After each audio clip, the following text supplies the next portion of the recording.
গ্যাসের দাম যেভাবে বাড়তেছে, অনেকেই ভাবছে কারেন্টের চুলায় কেমন বিল আসবে।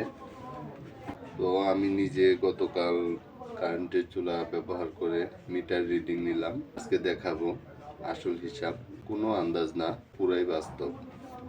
গত মাসে আসছে 170 ইউনিট, 30 দিনে 5.66 ইউনিট প্রতিদিন হয়। এটা আজকের রিডিং 7308, গতকালের 7298 সমান সমান 10 ইউনিট।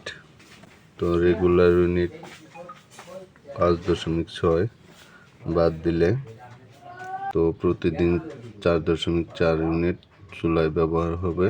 আর 75 ইউনিটের পরে যে বিলটা হয় 7.20 টাকা।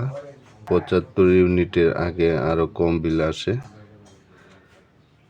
যেটা ধরা হয়েছে 75 ইউনিটের পরে 7.20 টাকা।